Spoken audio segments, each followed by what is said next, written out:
Usually the term perfect storm refers to a highly negative scenario. One definition of a perfect storm is an especially bad situation caused by a combination of unfavourable circumstances. Now I'd like to turn that around because right now there's a perfect storm of scenarios impacting real estate markets, and they're overwhelmingly favourable for property investors and for real estate growth, while being extremely unfavourable for anyone looking for a place to rent. Right now, real estate markets are being impacted by a well-entrenched imbalance between supply and demand, and it's becoming increasingly pronounced.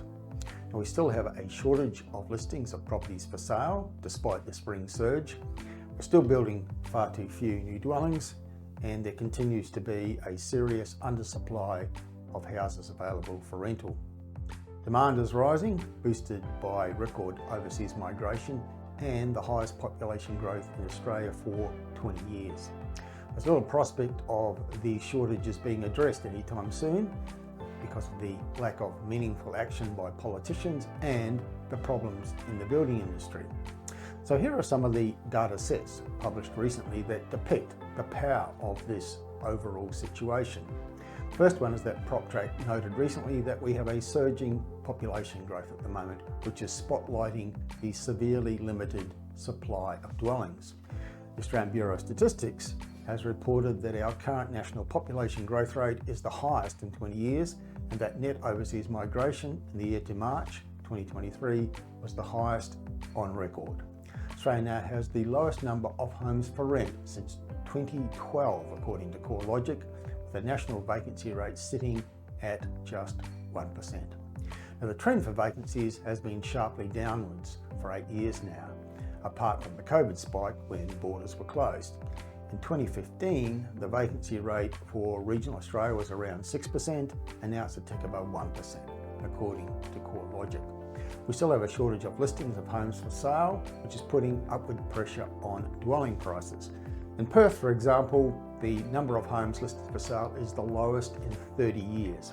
Property listings have risen in recent months because of the spring surge, but remain below the levels of a year ago, according to Skim Research, with Sydney 6.5% lower, Brisbane 12% lower, and Perth 21% lower than a year ago. Home building has dropped in recent years, with home construction starts totaling well over 200,000 in each of the 4 years from 2015 to 2018, but more recently we saw only 115,000 homes built in 2021 and around 130,000 in 2022.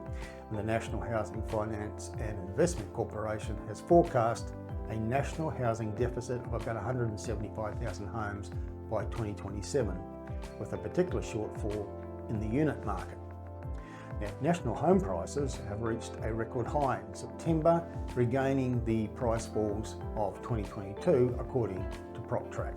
House prices have increased by 4.3% in the first 9 months of the year, PropTrack says, with prices rising in all capital cities in September except for Darwin. Now, CoreLogic has stronger figures than those, with dwelling prices nationally up 6.3% in the year so far. That's up to the end of September. Accountancy firm KPMG has forecast that prices nationally will continue to rise, rising about 5% from now until June next year, and then by 9 or 10% in the 12 months to June 2025. It says that high demand and limited supply will outweigh the impacts of higher interest rates. The figures from Matusic Property Insight show that residential allotments keep getting smaller, but lot prices keep rising. The rate per square metre in the 5 biggest cities has risen from around $100 a square metre 30 years ago to over $900 per square metre now, with the rate more than doubling in the past decade. The inaugural residential land report published by PEXA in September showed that Queensland and New South Wales land releases are falling well short of dwelling growth forecasts, and the median land price in Brisbane rose almost 10% in the 2023 financial year to reach almost $250,000 for a standard allotment. Now, there have been also signs of improvement in the home building industry, with building costs no longer soaring as they have been in recent years. The latest quarter recorded the lowest rise in prices in 4 years. The latest report from the Foreign Investment Review Board shows a huge uplift in the number of purchases by overseas investors, particularly from China, Hong Kong, and other parts of Asia.